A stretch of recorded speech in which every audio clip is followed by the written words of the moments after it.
महायुतीमध्ये विधान परिषदेच्या नाशिक छत्रपती संभाजीनगर आणि पुण्याच्या जागेवरून तिढा।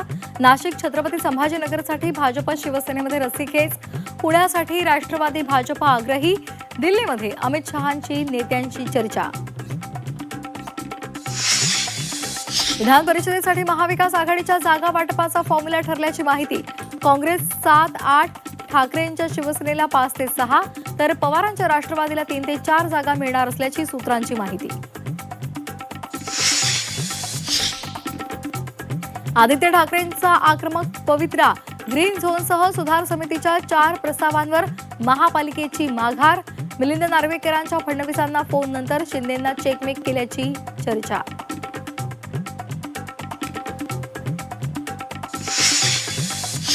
कांद्याच्या निर्यातीवर कोणतीही बंदी नाही। दिल्लीमधील बैठकीनंतर मुख्यमंत्री देवेंद्र फडणवीसांनी केलं स्पष्ट। 10 लाख टन कांदा खरेदी केंद्राकडे मागणी, सकारात्मक निर्णयाची मुख्यमंत्र्यांना अपेक्षा।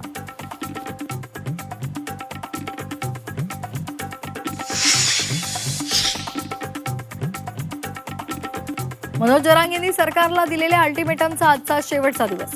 सरकारकडून कुठलाच निरोप आला नसल्यामुळे जरांगेंनी बोलावली पत्रकार परिषद।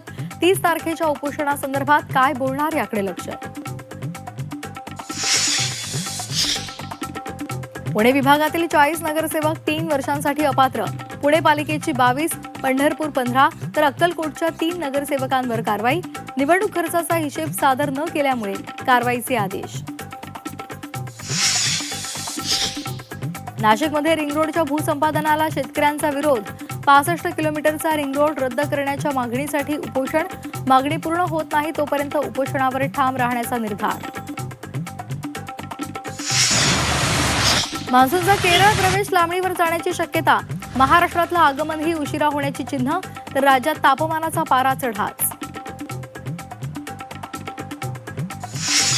म्हाडाच्या घरांच्या लॉटरीसाठी अर्ज करण्यासाठी आजचा शेवटचा दिवस। उद्या रात्री 11:59 मिनिटांपर्यंत अनामत रक्कम भरण्याचा ऑनलाईन भरणा करता येणार। JNPA मधील वाहतूकदार आजपासून संपावर। ड्रॉप ऑफसाठी आकारल्या जाणाऱ्या अवाजवी लोलो आणि इतर शुल्कांविरोधात संप।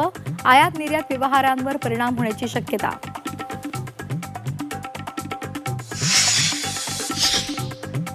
देशभरात बकरी ईदचा उत्साह।